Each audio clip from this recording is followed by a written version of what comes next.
Suppose you have a choice. What do you want to be? Do you want to be a black person of any class living in any neighborhood? Or do you want to be a white person who weighs 400 pounds? Choose. Now, in 1920, I think almost anybody would choose to be William Howard Taft, even if he hadn't become president. 400-pound white person, well, life wouldn't be great. The dating market, things might be difficult. I might, have some health issues, but at least I would be white. Most people wouldn't even have chosen. Today, no one would say, rather than being a black middle manager who, once or twice gets pulled over by the cops for no reason and every now and then has detected certain biases, I would rather be a white person who weighs 400 pounds or a white person who has really terrible acne. Even that one, I think the choice is easy. So why don't we want to acknowledge, and when I say we, I mean, I think you're right that, most people in America, for a variety of reasons, are uncomfortable saying, we're doing a lot better now. What is holding back people from acknowledging progress, and not like some kind of utopian perfection, but significant progress? It's a funny thing that's happened, and I wish that intellectuals and academics were more interested in studying it because it was complex, but it wasn't that complex, but we're taught not to see it. When it got to the point that conditions for black people were profoundly different from the way they were, the landscape opened up in such a way that you could have anti-racism. And the crucial aspect of anti-racism is that part of it is pretending things are worse than they are and not being open to clear facts that indicate progress. Anti-racism can take a place as a way of showing that you're a good person. That's the white version.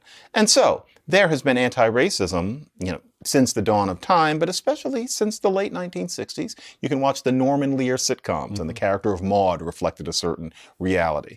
But something happened in this country about 5 years ago where being on the side of the angels meant that you were supposed to deny facts, that you were supposed to exaggerate, that you were supposed to embrace a notion such as that whites are supposed to be guilty of a privilege that they have upon birth, and the evil of it cannot be expunged. It all started sounding like fundamental Christianity, and that happened in about 2013. Okay, so let's get to that year in a second. And then what happened if whites started saying, okay, well, no, I'm really guilty, and I understand, and I'll be quiet while you speak. What happened, what form does it take among blacks? Yeah, the black situation was older and is only reinforced now. 400 years of oppression, 400 years of being treated like an animal. Let's say this is up through to the end of Jim Crow.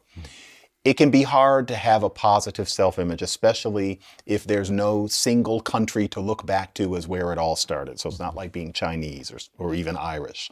So you don't have a strong sense of self, of strength. One way that you can develop a substitute sense of strength after 1964 is to become the noble victim. And so if you're not sure that you're good enough, and it's completely understandable why somebody would think so, then one way to think of yourself as good is to think, I am somebody who stands up under this constant oppression. And of course, it isn't like it used to be. It's in the air.